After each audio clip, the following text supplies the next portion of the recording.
I'm on a journey to become 100% debt free. My current debt is $99,999. I'm on baby step number 2 to repay all of my debt. In this video, I am doing a Q&A live to follow up from the budget for January 2021. Every single month before the month begins, I do a budget. And for January, the budget covered me budgeting an income of $20,000 net. So if you have any questions, please feel free to ask. I'm going to be pulling them up over here on my desktop because my laptop is in Omaha. So I'm going to start pulling those in. So welcome back, everyone. This is very exciting. I've missed you guys so much. I have no idea. Like, words cannot express, and I am a words person, how much I've missed you guys. So I will answer questions for as long as there are questions.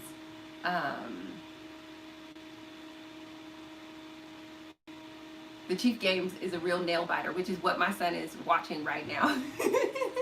If that game is on, that's what he's watching right now. So Miss P Love said, where have you been? Mostly just taking care of myself. Mostly I've been here in Chicago doing the very best that I can to take care of myself overall. And this is something that I want to share with the communities. Like, anytime I'm gone, because of my commitment to my mental and emotional health, I want you guys to always assume the very, very best of what I'm experiencing, as opposed to, oh no, something might be going on. I would love if in your mind you guys would remember that, like, my mental and my emotional health are the highest priority to me. Like, it's higher than my business, it's higher than my journey to become 100% debt free. And like, you guys witnessed that in me deciding not to be gazelle intense, because that would compromise my mental and emotional health. So that being said, I've been here. I've just been doing the heavy lifting of, I don't know why my shirt is showing up weird. I've been doing the work of just really, really taking care of myself. And that for me required me to step back, but I've been here mostly at home because the quarantine has been off and on. But I've just been here really, really focusing on that. So I hope that answers your question. 9 Java. Overall, like you said, how are you? Overall, I'm amazing. Like, overall, like, I'm like, whoa. Like, one of the best things about this year is that every single month a dream of mine came true. And that's gonna make me emotional. I'm trying very hard not to be emotional, because I feel like once I start crying, it's a wrap. But every single month a dream came true. Like, and I'm not like exaggerating. I'm like dead serious. Every single month the dream came true, and that is amazing to have dreams come true. But I don't know if people get 12 dreams in a year that come true. And it's a lot to take in. It's a lot to take in emotionally. It's a lot to take in just generally. But you know, every single month, and some months multiple dreams came true. So I'm doing really, really well as a result of that. And this is something I'll probably talk about in a Stacey Flowers morning show, just about, like, sometimes you need self-care even when you're winning. Like, I think a lot of times people think self-care is only for when things are bad. It's like, no. Self-care it should be something that's there all the time. And for me, self-care is not taking a bath. It's knowing, liking, loving, trusting, and trusting yourself. And what was happening with dreams coming true each month, I was having to get to know myself in a different way, because I didn't know myself as someone who earned as much as I was earning, right? Like, you guys saw me document for at least 2 of the few years that I've been doing this, my income being relatively low. Like, I know how to be someone who's struggling. I know how to be someone who's in a difficult situation. I know how to talk about that. And so I had to get to know the me that I am with resources. Like, so for example, like, one big thing that happened, this wasn't necessarily a dream that came true, but just in my mind, I was like, oh, okay. Like, I literally went from surviving to living. And I had no idea that my whole life I hadn't been living. Like, I thought that I was living, like, right? Like, and when I say living, I mean like living life. But from a psychological and an emotional perspective, I was in straight up survival mode. So always in fight, flight, or fawn, like always, like, and that was a very hard thing to wrap my mind around, because there are many relationships that I experienced in my life while I was in the middle of a state that couldn't carry those relationships, whether those were romantic relationships, friendships, didn't matter. So when it hit me that like I hadn't actually lived, like I was like, do other people live? Like it was mind blowing to transition from living in survival mode or just surviving, like constantly being in a state of survival, to just living. Like I was like, what? And so when I say like, self-care is about knowing yourself, knowing, liking, loving, and trusting yourself, I didn't know myself as someone who didn't need to survive. So I needed to take a step back to figure out who that was, and to figure out, like, it was a full-blown identity crisis. So then, like, that's happening. And then, yes, I'm still my son's mom. I will be his mom for the remainder of his life, obviously. But when you are raising a child from baby to adult, and then they, in your country, become a legal adult, something happens. It shifts. Like, I was like, wait a minute. My son is an adult. Like, he can't get in trouble anymore. Like, if he does something, like, what up? You're on punishment. Okay, mom. Like, there's a shift. Like, when empty nest syndrome is real. So even that. So, like, I also was shifting into this space of, like, not only am I living, but I'm also not living as a mother in the way that I've been a mother for the last 18 years. And so much of my adult identity was tied to my role as a mother. Like, even something as simple as dating, right? Like, now when I date, it's very, very different than when I dated before, because I was someone's mom. And so even what I was looking for looked a little different than what I'm looking for right now, like, and what I'm enjoying and experiencing right now. It's a big, like, it's very different, okay?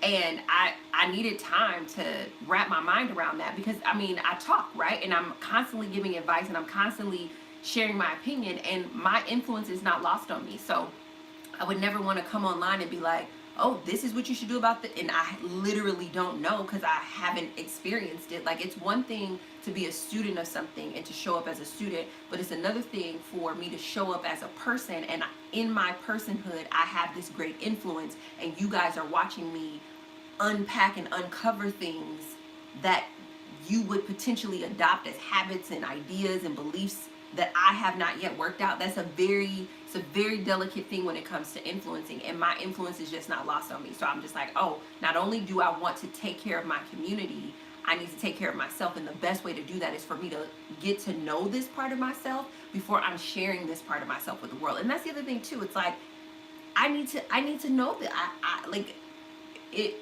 There was the privacy was sort of required for me to, I mean, as I'm thinking about it now, like, for me to really get to know this part of myself. And it's still unfolding, and it's fascinating, but I'm secure enough in the newer identity that I have to show up without it being something that could potentially be harmful for the community or harmful for myself. So all that to say, I'm doing very, very well. Let's see. Yes, I've missed you a lot.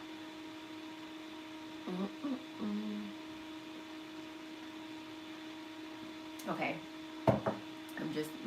Okay.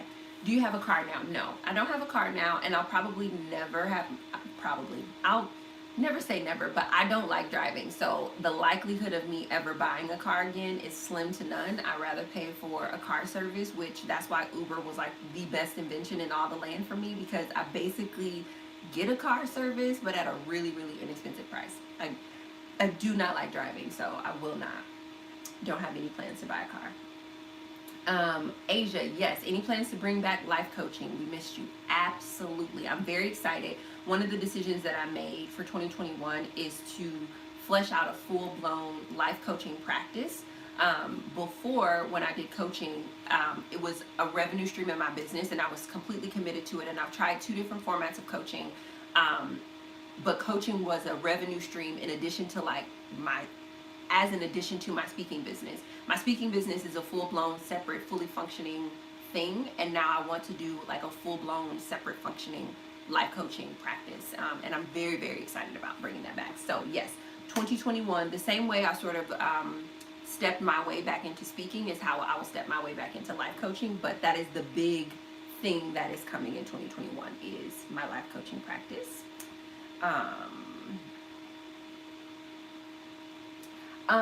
So Nine Java said, do you care to share your puppy's name and breed? So not right now. Like, again, I've only had him since Christmas Eve, and I kind of just want to have him, you know, like I just want to have him for myself for a little bit. But he will be, you know, like on the vlogs, and he'll show up and stuff like that. But I just, you know, I just want to have him for a little bit, and then I'll share him with you guys. I'm very excited though. He's just a wonderful little puppy, like very excited. And he's so smart. And like, so this week the main focus of this week is potty training and like just housebreaking him. And he's had 2 successful days, no puppy accidents, so he's wonderful at that. But the first day that he was here, he was very afraid. He was 9 weeks when I got him, so he's a teeny tiny little amazing puppy. He's very afraid to go down the stairs, and so in the vlog that's coming up, you guys will see how he was very afraid to like come down the stairs, and that was like a mini lesson that we worked on for the day just to increase his confidence and his trust in me. And by like our 3rd walk of the day, maybe our 4th walk of the day, he was just prancing on down the stairs, and it just made me really happy. So there'll be a lot of stuff around the puppy. Thank you, Joanne. I appreciate that. You're so beautiful. We missed you. I missed you guys a lot. You have no idea. Jasmine, wanting to clean up my credit. Where do I start? So Jasmine, I am the worst person in all the land to talk to about credit. I'm someone who's going to live the rest of my life by cash, and I don't actually live my life by credit.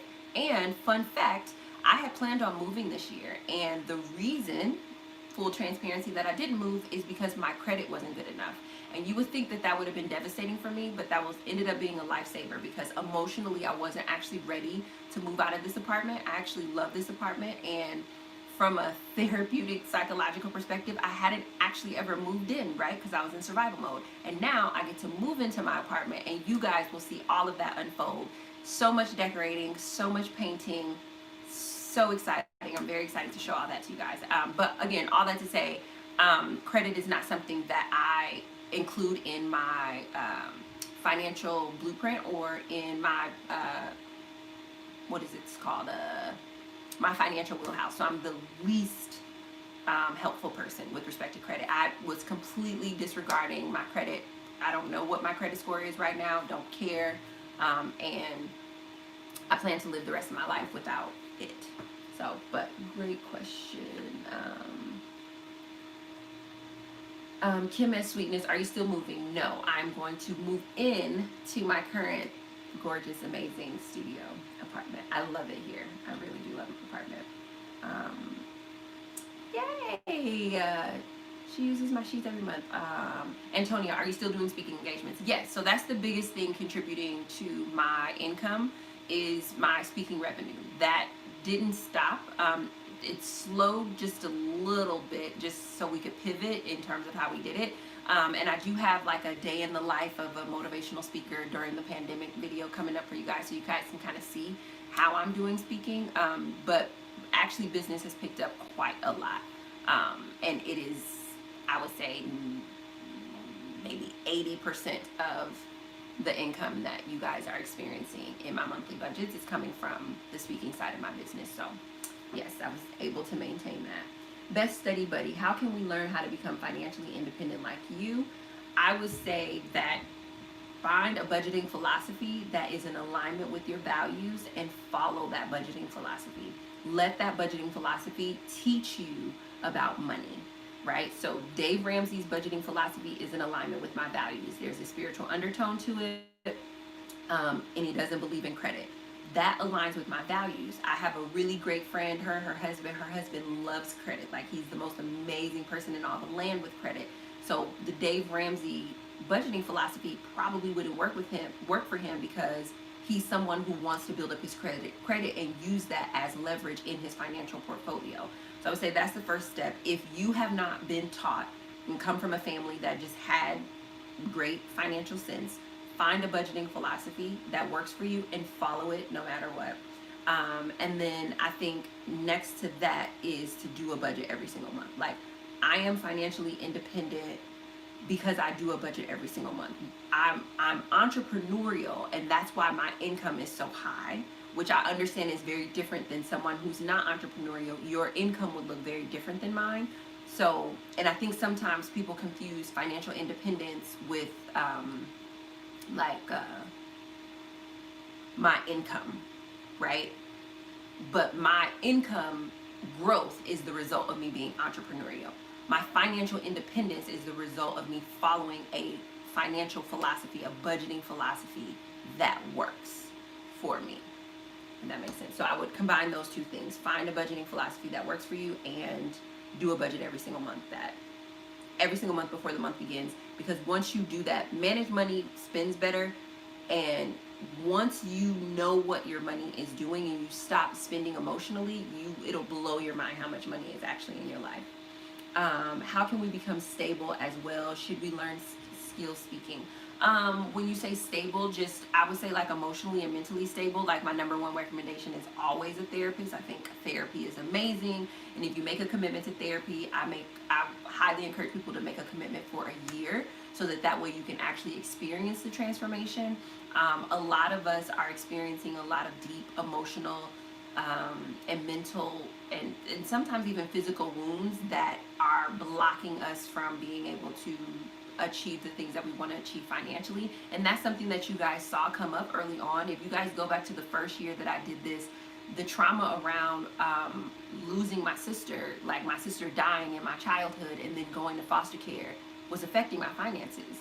You couldn't have paid me $1 million to know that. Like, I was like, what does this have to do with my finances? But when I felt guilt about how much I had versus what my sisters had, when I felt shame and I would like hide and lie, either how much I made, how much I was saving, how much I was spending, when I felt, I think it was resentment too. Those were the three big feelings that I had around money that had nothing to do technically with money, but money was the thing that was bringing those feelings up to the surface. And had it not been for therapy, my money would still be ran by resentment, guilt, and shame. But now I run my money from a place of love, from a place of security, from a place of contentment.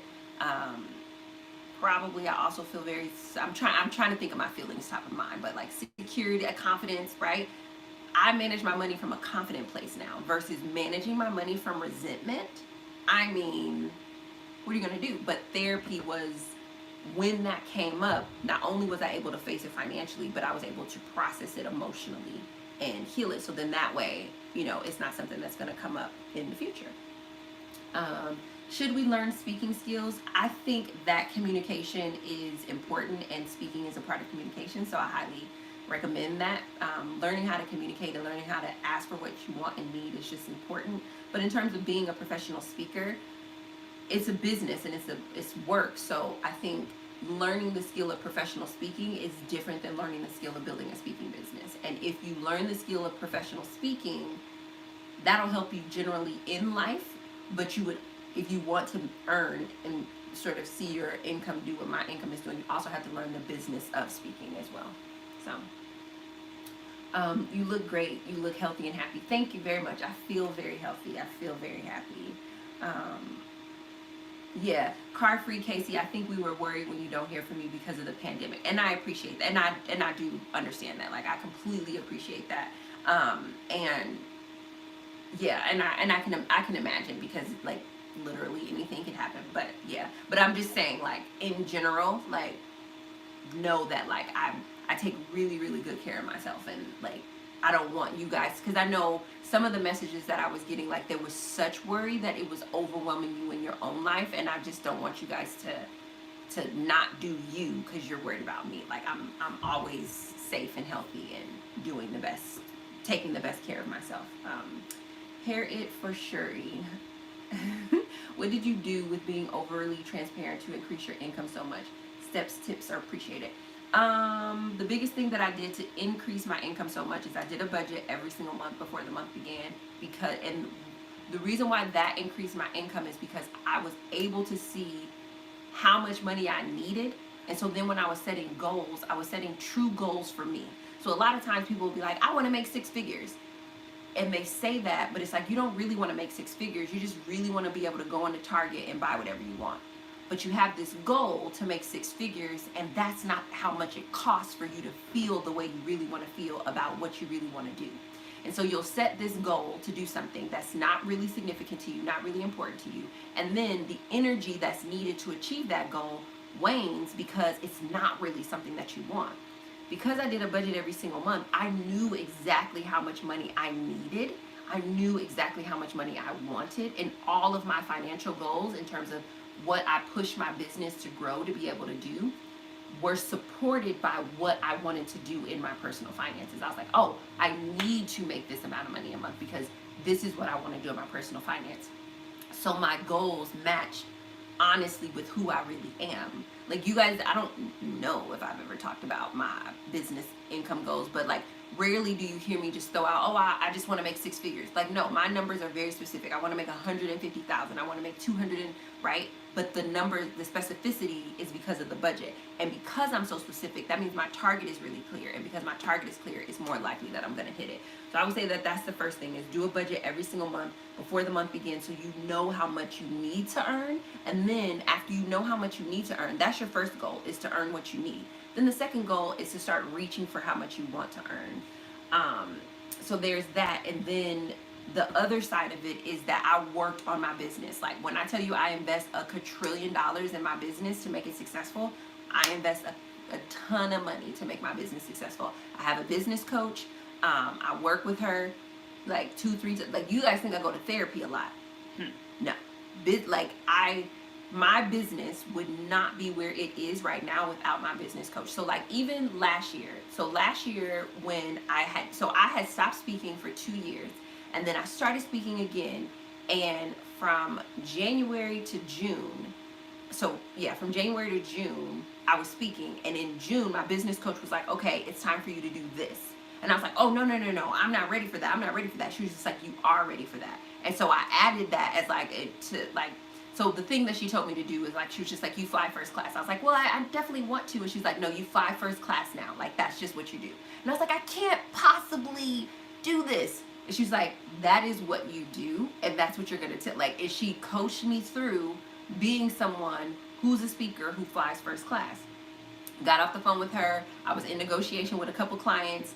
I said it out loud, and they were like, oh, okay. Is there an airline that you... And I was like, what? What in the world? But like, I did not have the mindset to be able to think of myself as someone who flies first class. Now, I had the desire, I had the want. My coach pushed me to the mindset to be able to not only believe that I fly first class, but believe it to such a degree that I ask for it. And when I don't get it, I don't go. That was mind blowing. So that's the other component to, like, if you're going to increase your income from an entrepreneurial perspective, I think your best investment in your business is going to be a coach. I know a lot of people say your best investment is your assistant. I disagree. I have built my income to this level for the most part without an assistant. I did have an assistant this year, but I didn't have her for the full year. My best investment in my business has been a coach. And that has dramatically shaped how I do my business, how I run it, how I earn, what I ask for, so on and so forth. If you are wanting to increase your income from a corporate perspective, you have to focus on adding value to the company. So at the time of reviews, you can either ask for a different position within the company or ask for the tippity top of raises. I've always been promoted in any job that I've ever had. So every 6 to 9 months, my income has always increased dramatically, even when I was in the corporate side of work. So yeah. What are you doing to bring in $20K a month? So running my company. So primarily, as I was saying, about 80% of that revenue comes from speaking. This was a really good year from a speaking perspective. I did some coaching. I did a training program that I launched. I have a couple of products that I sell to clients privately. That's just not something that I share publicly. And a lot of that is, and I want to bring this product public, but here's the thing. This product that I want to sell publicly, like, it's easy to sell it wholesale because I'm selling to one client.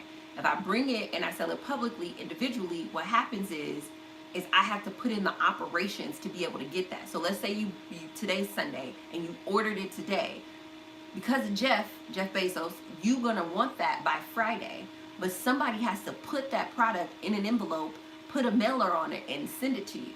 And so it's like there are things that I would love to sell to my community, but I have hundreds of thousands of people following me. And if you guys actually bought, I don't have an operation system to be able to get you your things within a 5 to 10 day window. I don't have an operation set up to do that. So that's something that I'm thinking about more now, so that way I can have that in this coming year, so that way there can be more physical products that go out to you guys. But that's another part of the revenue, but mostly business. Tammy said, any tips for increasing your income? I mean, the biggest dramatic thing that you're going to find to increase your income is entrepreneurship. One of the reasons I became an entrepreneur is literally because I read in a book, I wanted to be a millionaire, and I read in a book the easiest way to become a millionaire is to either own your own business or own a natural resource. And I figured it would be easier to own my own business than it would be to try to earn a natural resource like oil or water. Like, I was like, how am I going to own electricity? I don't know how to do that. I don't know how I would get into that position. So I decided to create a business. And so this business that's earning the 20K now, this is my fourth business. So I've had 3 other businesses, and I would say the second and the third business, the third business failed. That, I know people are like, don't say failed. No, that business failed. That failed. The second business, I transitioned it into, like, so I closed that one, and then the first one, I closed that one too, just out of transition. But I'm in the 4th business that I've created in my lifetime, and I'll say legitimate business in that I pay taxes and stuff. And I'm, breaking into this level of success. But that's the easiest way to increase your income, is through entrepreneurship and business. Yeah. Let's see. Buttercup Bunny, how's the book coming along? It was the biggest trigger for needing to step back.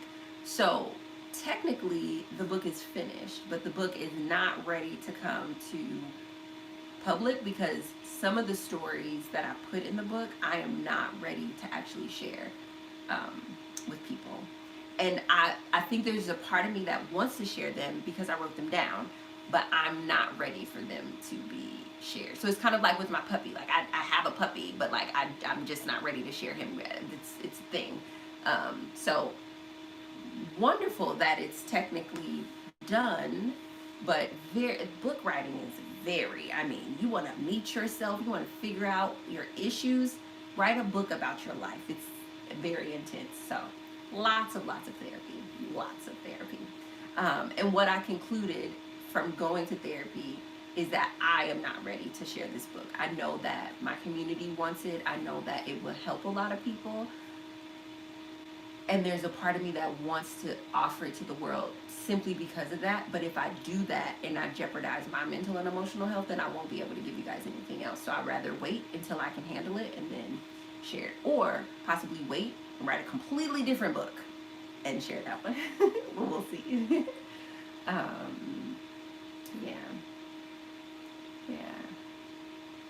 Yeah, car free Casey. I remember when my grocery budget was $50 a month too. Yep. Yeah. So Joanne, I'll do some more videos and vlogs about my exponential income growth because I do think that is interesting, and we can talk more about it. Yeah. I'm trying not to lose these questions. Let's see.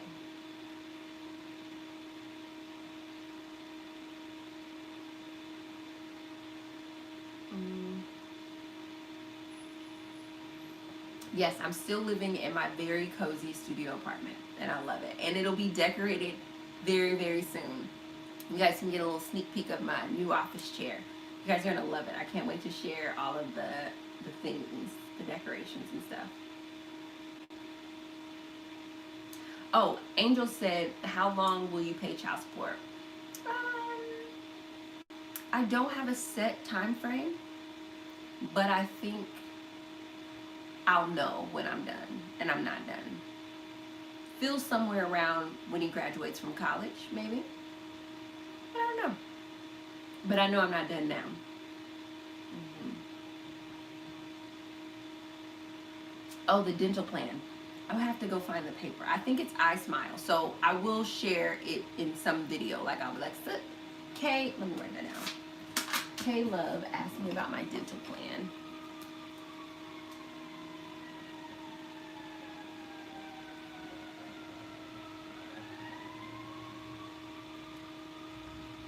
So I will share that in an upcoming vlog for you. I will.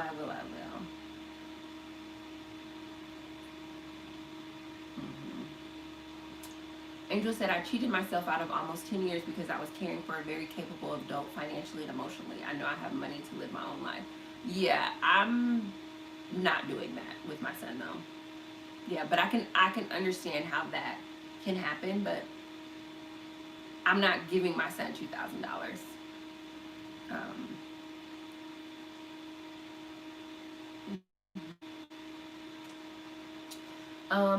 Liv Nicole said, will you ever talk about the business side of being a speaker? Yeah, I mean, that was new content that I was going to introduce this year. I have a video coming up of behind the scenes of being a motivational speaker. So that was something that I was going to introduce as new content. So sounds like you guys are interested.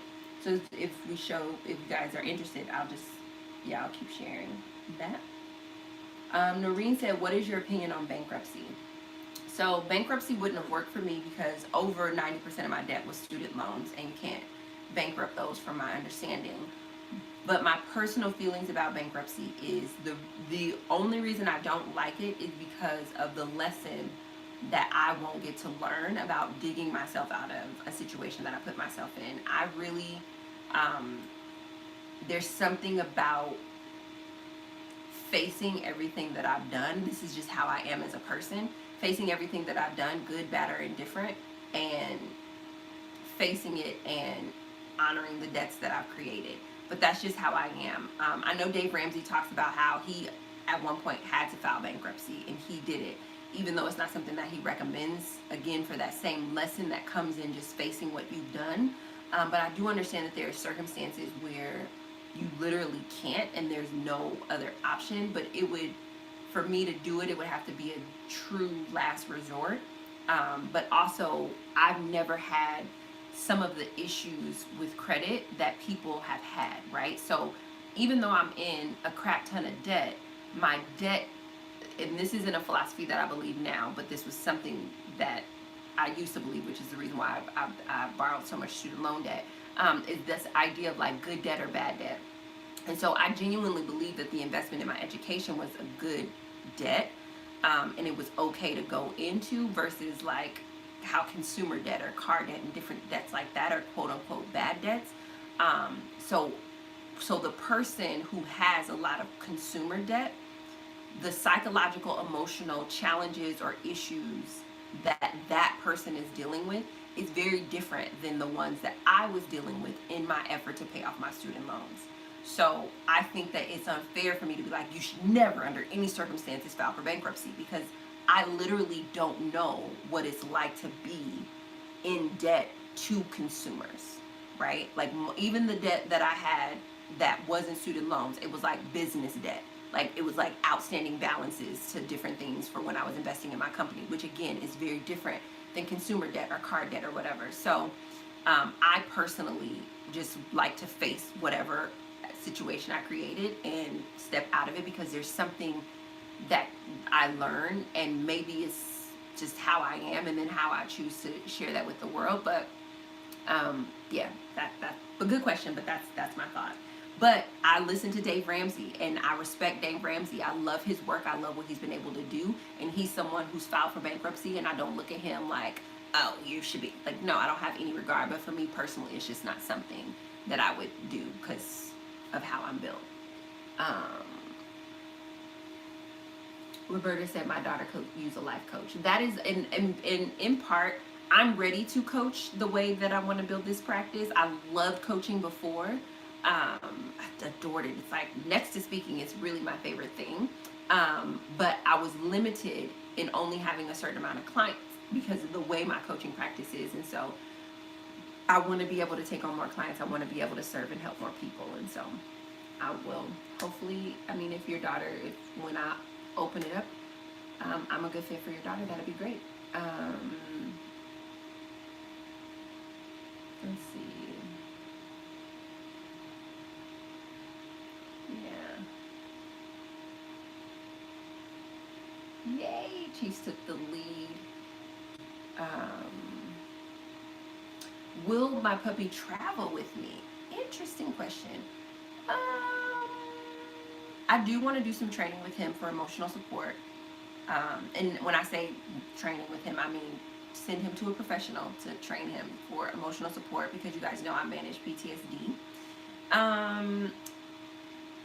At this time, I don't envision him traveling with me. More so what I envision is just asking one of my nieces or a good friend to come over and house sit and watch him here. But I'll intentionally socialize him and sometimes put him in doggy daycare, overnight daycare, and stuff like that, so he can be socialized around other dogs. But I'm not saying he'll never travel with me, but I didn't imagine him as a dog who would travel with me, like on speaking engagements and stuff like that.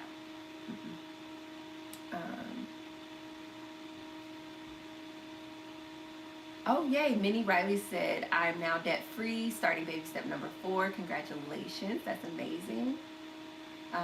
9 Javo said, I'd like to say thank you. It's your videos that made me more conscious of self-care, mental health, making sure to check in with myself every month. Thank you for showing me how to do so. You are very welcome. It is so important. Like, it's so important. Miss T Love said, I just became debt free and I want to start investing. Where do I start? I want to learn more about what's the best way to go in order to build generational wealth. Thank you in advance. So Miss P, I'm not at that point in my journey, so I don't have any like experiential, like I would recommend this place, because I'm not really experimenting with investing just yet. But I would say if you just became debt free, I would master saving before investing. And I don't know if you have done that already, but I would make sure that saving is clear and I've mastered that before I invest, because there is a little bit of risk that comes with investing. And then the same thing with budgeting. I would try to find someone whose investing philosophy is in alignment with mine. So like Robert Kiyosaki, he's like, look, real estate is the way to go. I think Dave is a little bit of like stocks and bonds are good. So I would just find someone whose investing philosophy is alignment with my values and who I am.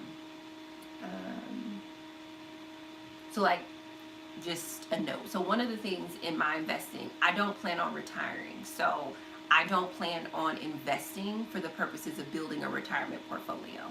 I plan on investing for the purposes of building generational wealth, but my investing strategy will look very different than the average person who's aging, because I'm not going to invest to retire. I'm going to invest to generate and create wealth. That's a philosophy, right? That's a completely different philosophy than traditional investing, because a lot of people traditionally invest, yes, to build wealth, but also to save and protect for retirement. So, but that's what I mean when I say find a philosophy that is alignment with your values, because retirement isn't something that's aligned with my values. I plan to not retire. I love what I do, and I'm going to enjoy doing this until I'm 104. I'm gonna be 104 talking about, this is my budget this month. You know, my little grandbabies are gonna be like, okay, grandma, like what else? And I'll be like, and then you take the money, and I'll be like a hologram. It'll be amazing.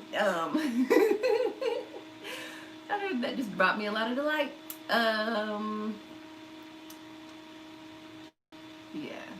Yeah, Dave Ramsey is very mutual fund. Okay, so stocks and bonds, yeah. Buttercup Bunny, I did not include anything for my son's education, and that is because my son received a full-wide tuition and book scholarship, and then he just received an additional grant that will cover his additional expenses for school. Penny Ann, I'm looking forward to the vlogs too. I loved vlogging. Jada said, thank you for this. I've been obsessed with credit for the past 2 to 3 months. I lost my job, finished grad school, started the pandemic, and my credit took a nosedive. Yeah, I don't think about my credit. I mean, you can see I really focus on my income, and I really focus on my debt elimination. These are my two priorities. And if you can imagine, like, you guys saw that I had somewhere around $14,000 in disposable income. Imagine if I had that and no debt. Like, I take that over a 700 or 800 credit score any day. So.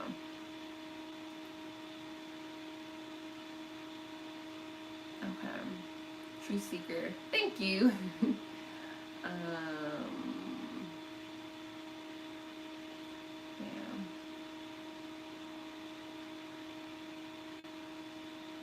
Oh, that's so nice, Minnie.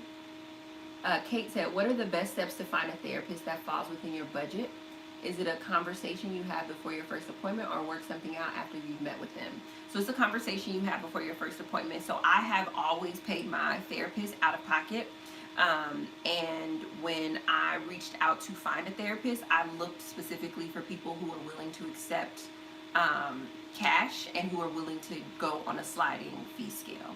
And so I literally, like, if you go to psychology.com, in the left margin, unless the website has been updated, there's different buttons that you can choose for insurance, out of pocket, scale, so on and so forth. That's one way to do it, to find just the traditional therapist. But I think another really economical way is through BetterHelp.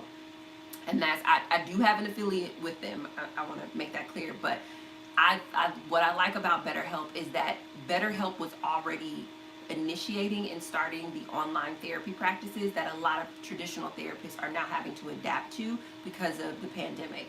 So with BetterHelp, depending on your income level, it adjusts your fees. But also, if you talk to the person via computer or you are texting the therapist, that also changes the different fees. So I think that those through BetterHelp is one of the most economical ways to do it. And there's a link in my description box. But other than that, it is upfront having the conversation and only allowing yourself, when you go to psychology.com, to see the therapists who are willing to work with you on a sliding fee scale. Because many therapists are. And my therapist, and I wouldn't take like somebody who's willing to do that as like, oh, they may not be a great therapist. My therapist is amazing, okay? A blessing and a half. She's amazing. And she took a sliding fee scale. So that's where I would start. And I would be just as honest and as transparent as possible. Like, therapists are aware that when you're coming in with some issue, and sometimes that issue affects you financially. And so, most therapists are aware of the industry that they're in, and depending on what you're going to therapy for, most therapists are also prepared for how that impacts you financially. So for example, my therapist specializes in trauma and PTSD. So she knows, she works with a lot of clients who, like, the way that like PTSD is like, sometimes if you're triggered, like, you can't do anything, and you're not doing anything, that ultimately affects this. So even the way sometimes those things are set up is set up to be able to work with someone who would have issues in that area, or whose potential issues would affect that area.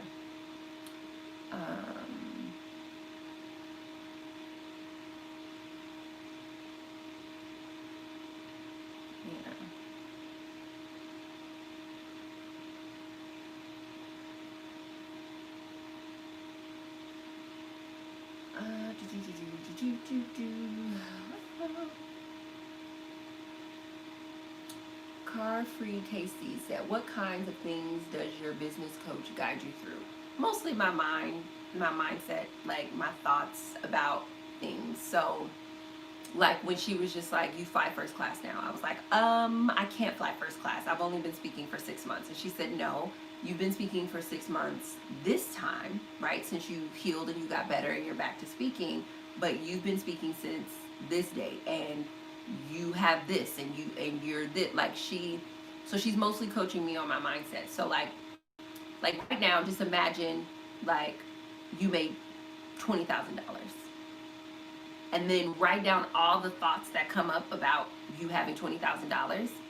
All of those thoughts, like, depending on what those thoughts are, you might feel like, oh my God, that's amazing. You might feel like, oh my God, what happened? Where did I get this money from? You know, like depending on your thoughts, it will determine how you're ultimately going to feel. And then in determining how you feel, that's going to determine how you act. So she mostly works with me on that. She also helps me. So I heal and I learn very well through talking, which is a rare thing. I didn't know that. But I have to say stuff out loud in order to see what I'm talking about. And she's like a great sounding board. And so sometimes my friends can be sounding boards, but my coach is a better sounding board because when she gives it back to me or when she shows me what I've said, I'm able to evaluate it and pull it into my business. Versus some of my peers or my friends, because we're struggling with the same issue, like they can hear what I'm saying and I get to say it out loud, but they can't put me back together after I've said something out loud. But it's mostly, I would say at least 75% of coaching is just all my mindset around it. Like, what are my money beliefs? What are my beliefs? Like, so I had already made the jump between, you know, trading hours for dollars. So I didn't need help with that. But most people believe that money comes from the amount of hours. So even when they're looking at a job, they're like, oh, well, if I work 40 hours, then I'll make this much. That's a mindset. I do not say, oh, if I work 40 hours, I will make this much. But if my mindset was there, my coach would coach me into the mindset of like, oh, you're not being paid for the hour, you're being paid for the value. And that is a leap. And so when people hear, oh, you made $20,000 a month, a part of the reason they can't comprehend it or understand it is because they're trying to calculate, well, how many hours did you work in order to make that? Well, I don't work in hours, I work in value. And so because I work in value, I'm automatically compensated higher than a person who works in hours, because if you work in hours, you're limited to the number of hours in a day, which is 24, right? So there's so many limitations around the mindset of exchanging hours for dollars. I was already clear on that. And so she didn't have to coach me. I was in the place of exchanging value for dollars or ideas for dollars, but I didn't value my ideas very high. And she coached me to understand the true value of my ideas. So I'm trying to think of an example. So when my speaker fee was $20,000, she was just like, you know, just look at it as math. If there are, where's my calculator? If there are, so let's just say my speaker fee is $10,000. If my speaker fee is $10,000 and there are 4,000 people in the audience, I'm hearing, oh my God, they're paying me $10,000. That's so crazy. Nobody's ever going to pay $10,000 for me to speak for 30 minutes, for me to speak for 45 minutes. Nobody's going to pay $10,000 for 45 minutes. She's like, if you speak for 45 minutes to 4,000 people, they paid you $2.50 a person. That psychology blew my mind. I was like, wait a minute, right? Because it's different, right? Like, I'm freaked out about somebody giving me $10,000 for 45 minutes of my time, not understanding that the impact of that across 4,000 people is $2.50 a person. So then it's like, oh, well, how much would you charge an individual person who was listening to you for 45 minutes? Would you charge them $2.50? No, you wouldn't. So you shouldn't lose your mind about charging an organization $10K to speak to 4,000 people, because that is what that the math works out to. But that's a mindset, right? Like, that'll blow your mind. And we had to do a lot of math for me to understand that, you know, that, and that's not, and here's the thing, I'm not in a place anymore where I need to do that math to figure out what I'm going to charge. But she was trying to help me to understand, you're evaluating the 10K total and not breaking it down either via who's in the audience or breaking it down like, okay, yeah, it's 45 minutes to do a speech, but how many books did you read to be able to synthesize so that you could share this 5 minutes? You can't get that time, like, right? So she's giving me other ways to evaluate the value of my 45 minutes. But and once I mean, that's like, that takes a lot to think through that. So yeah, I'm hoping that these are making sense how I'm explaining that.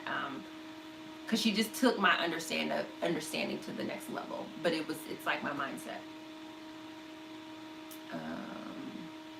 A great question.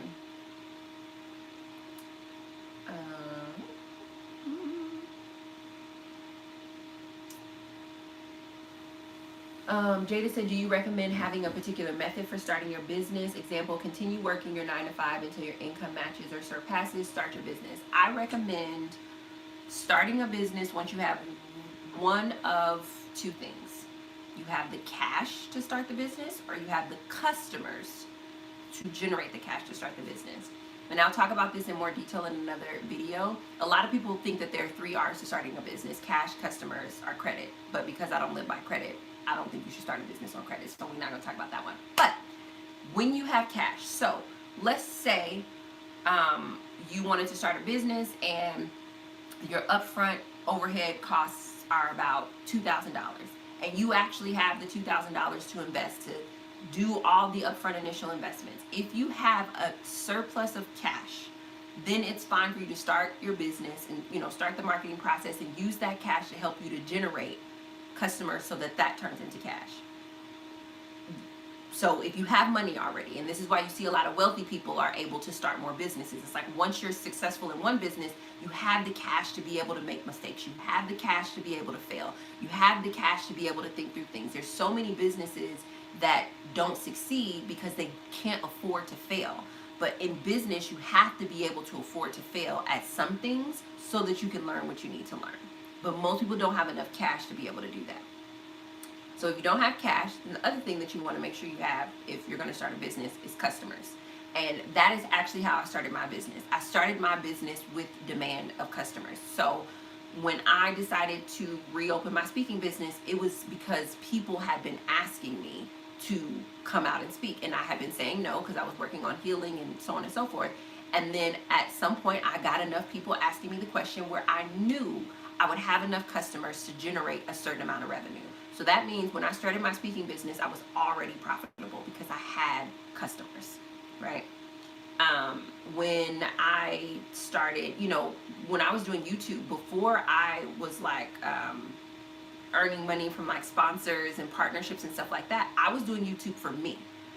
When that started to turn into revenue, I was like, oh, this is generating cash. I can build a business around influencing. And so, but I had the cash to build the business around influencing.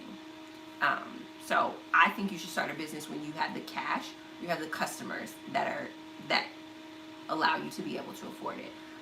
In terms of continue working your 9 to 5 until it surpasses, start the business, work diligently, it's personal. Like I'm naturally more of a risk taker than the average person, but I'm able to take great risks because I'm also quite comfortable in cozy spaces, right? Like I don't have a mortgage or a 4-bedroom house right now, so my risks, I get to take really big risks because my expenses to cover the cost of my bare minimum is very, very low. And I do that intentionally so I can take bigger risks in my business.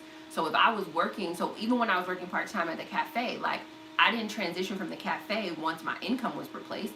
I transitioned when I was capable of taking and carrying the risk of my my business generating money for me to take care of my expenses and stuff like that. So those are the 2 things. I would not start a business without cash or customers.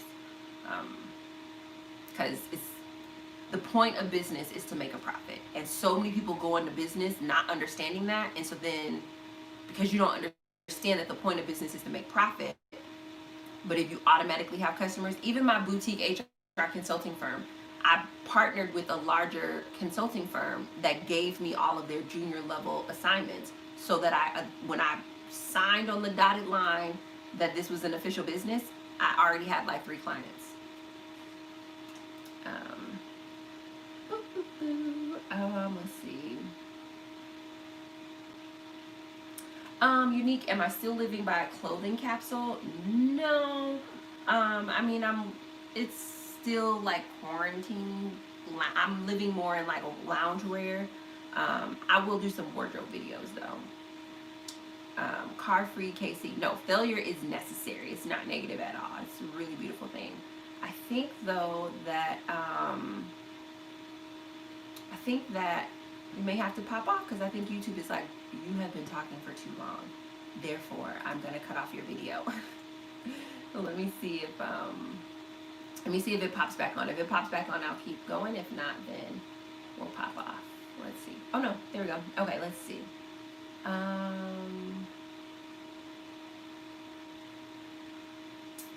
Let's see. We have a few more questions.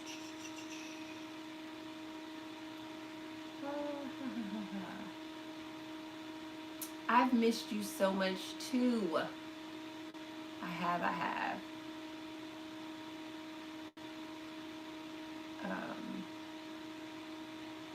One of the things I'm really grateful for is that when I started this journey working at the cafe with a low income, because a lot of the excuses that people use for not figuring out money is because they don't have a lot and they're not making a lot. I'm making a lot now, but I need you guys to understand I am making this now because of the habits that I created when I wasn't making very much money. Like, it's all connected. Let's see. Yeah, that would be wonderful if you could put a question mark or a Q, so then that way I know while I'm scrolling. Thank you very much, Miss P Love. That's perfect. Car Free Casey said, you're motivating me to get off my behind. Yay.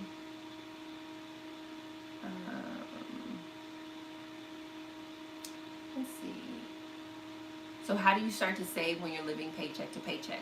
So again, you can't save when you're living paycheck to paycheck, because paycheck to paycheck implies that you are actually, you don't have enough money coming in. So when you're living paycheck to paycheck, you have to pick a different priority temporarily until you get out of that space. And if I was living paycheck to paycheck my priority was learning how to budget. And the reason I chose that as the priority is because if I could figure out how to budget, then I can make that paycheck do what I really needed it to do, right? So I would not prioritize saving while I'm living paycheck to paycheck. The math doesn't actually work. And so it doesn't work in real life. And then you keep failing month to month, and then that feels miserable. So I would budget. And then in your budget, you're going to figure out the places that you will need to sacrifice, right? But first, so if you're paycheck to paycheck, first you budget. Then after you budget at least 3 months in a row, you will see where you need to sacrifice, and then you make a sacrifice so you can save. But if you try to make a sacrifice before you've budgeted, I guarantee you will go into that savings every single month and spend it. And so it won't work anyway. So you have to budget and then sacrifice. But you have to know what you're budgeting and then sacrificing.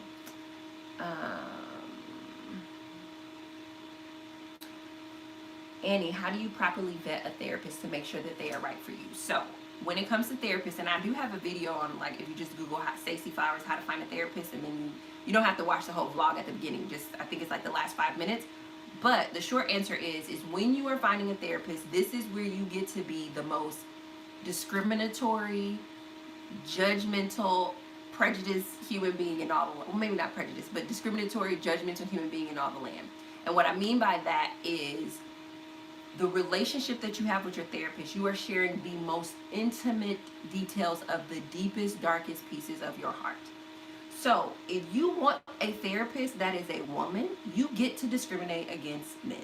If you want a therapist that's men, you get to discriminate against women, because your comfort is the most important thing.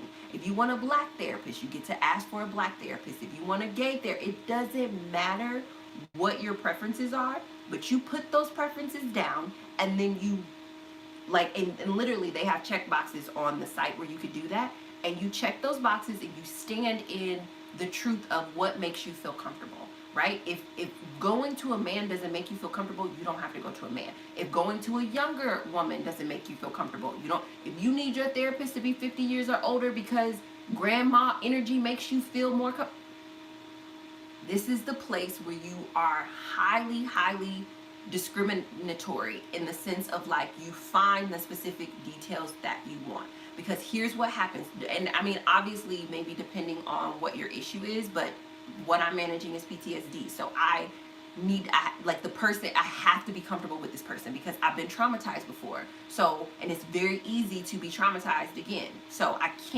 I don't have time to care about your feelings. Like, no, you are here for me. So I don't have time to care about your feelings. So that's the first thing, is just allow yourself to discriminate against the things that you don't want. Then, when you reach out to your therapist, everything is like a vibe or energy or feeling or intuition, or right? Like, and obviously when we're not well, it's a little bit harder for us to discern things. But even when you're not well, if you call a therapist and when they call you back, in the back of your mind, you're like, this is just like how my mom used to talk to me. I hate it. That's not your therapist. It's not, because when you are at your worst, if they make you feel like somebody else makes you feel, that makes you feel bad, it's not your person. If their voice is like your Aunt Susie who used to make sugar cookies and you're like, I hate those cookies, it's not your therapist. This is what I mean when I say you get to be as sensitive and as preferential as you want. And so when I was finding my therapist, I was in the thick of it. I was very sick. I reached out to 5 people, and you do have to. So for me, what I did is I filled in the profile, and that's why if you go to this vlog, you'll see how I filled in the profile. I filled in the profile, and then I read their profile. So I already knew I was getting the basics of what I wanted. Then I read their profile. I am a person who loves words. Like, I am moved by words. If you want to move me, give me some words. So I maybe had like 10 or so therapists, and I read their profile. The way that they talked about their therapy practice helped me to narrow it down to 5 people. Because if you talk about your therapy practice like I'm a problem, then this ain't gonna work. You need to be a therapist who believes I'm amazing and that there's something that is going on that is solvable. But there are some therapists, their idea is you are the problem and we're gonna fix you, right? Like, it's philosophical differences. So I read the profile to figure out the philosophy that aligns with me. Then after I figure out the philosophy that aligns with me, then I call, and usually, like, you know, sometimes the actual therapist will pick up, sometimes their voicemail will pick up. It just depends. Because I knew I was going in for PTSD, I needed a therapist, and most trauma therapists are very, very responsive because their clients have experienced trauma, right? So I needed somebody who was going to be responsive. So when I called the 5 people, I left voicemails. 3 of the 5 therapists called me back that same day. I needed somebody responsive because I'm afraid, I'm terrified, I'm like, right? So automatically 2 people got eliminated because it took you 2 days to call me back. Now that might seem harsh, but I'm paying you to help me. So you can't take 2 days to call me back. No. Now that may seem, again, it may seem harsh, but I know me and I know what I need you to be responsive. So the 3 therapists who called me back, 1 therapist, she left a voicemail. Oh, no, all of them left a voicemail. And hold on, let me make sure. Yes, all of them left a voicemail, so I was able to kind of hear their voice over the phone and just, instinctively, like, responding to their voice. Like, some of them were like, very logistical. They were like, I have openings on this day and this day. If you're available, then, they were just a very logistical person. This is my calendar. This is what I have available. Another therapist, 2 of the other therapists were much more like, I would love an opportunity to be able to help you. You sounded very stressed in the voicemail. So if you have a few minutes, you can give me a call. This is what time I'll be in the office. And I would love to talk to see if, so on and so forth. 2 of them left me messages like that. Called both of them back. 1 didn't answer the phone. The other one answered the phone.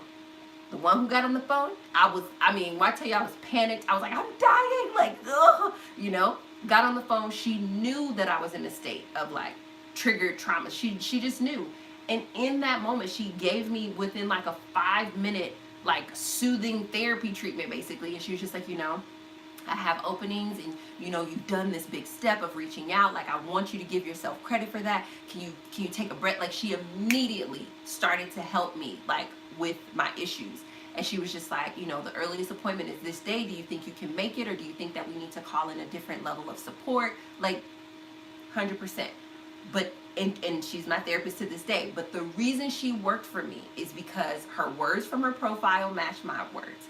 Her response time matched my needs. Her voice was soothing to me. And then when I needed, like, in the moment when I was trying to book my appointment, even though it was like a 5 or 10 minute call, she regarded my state as serious enough that even though I hadn't paid her yet, she had the skills to help me, and she was willing to give me that to soothe me so that way I could make it into her office. That works for me. But all that to say, my point there is you have to be like, it's the little things, it's the subtle things. Like if you go into your therapist's office and you don't like the way it smells, it's not your therapist, right? If you go into your therapist's office and she has a mole on her neck and that's what you are obsessed with, not your therapist. Because what will happen is when you go into her office every time, you will notice the smell and you will miss the work. You will notice the mole and you will miss the work. Now, I'm not saying you won't notice anything about your therapist, but if you are consumed or distracted by anything in her environment or his environment, it is a distraction to the work that you need to do for yourself. So my recommendation, watch that vlog, but also be incredibly preferential in the person that you work with. And know that that person is for you and you're sharing your deepest, most intimate things with them. So there is a level of comfort that you need to have. Now, obviously you're going to be uncomfortable because it's a new person, but there should be something soothing about them when they're talking to you initially. It should be something, if you don't get that soothed, unless you need a therapist that doesn't have that because of whatever other issue you're dealing with. Very long-winded way of saying discriminate and get exactly what you want. And then, if you go and in the meeting you don't like them, know that that's a normal part of the process and you may have to find another. So I've had, 5 therapists in my life, and Joanna has been my best therapist. We've been in therapy for, what will it be, 4 years? Going on 4 years now? So, she's amazing. Angela, if I got the stimulus money, where would I put it? I would budget the stimulus money. So I would, whatever month that I got the stimulus money in, I would add that as income for that month. And then I would sit down and do a budget. And if what I wanted to do was save, then I would save, But like what most people do is they're like, oh, I have this bonus extra money. What am I going to do with that? It's like, it's not bonus extra money, it's income. All money that comes into your life, no matter how it comes, is income. And all income should be budgeted. Great question. No, Bet Callie Garcia, no, I don't own my own home. I live in the most stunning studio in all the land.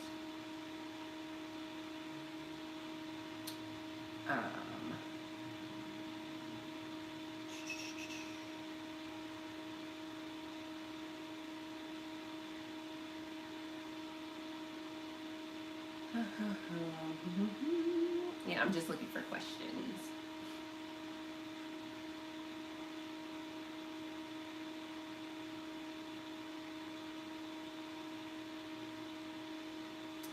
This stays funny. I miss you too. MILF Galore. Yes, I'm still in Illinois. My favorite city.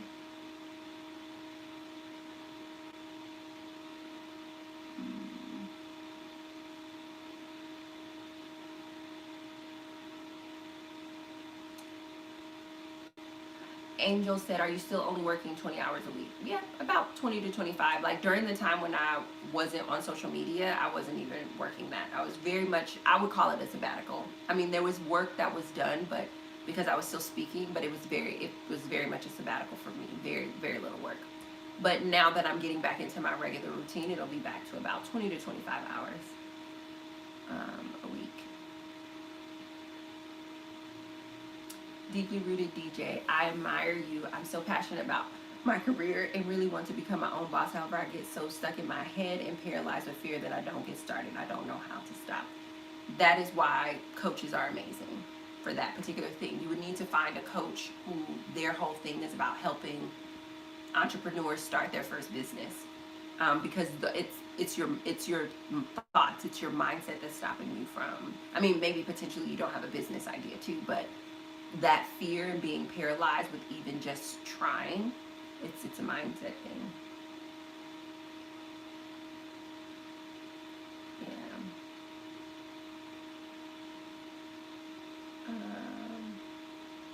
Let's see.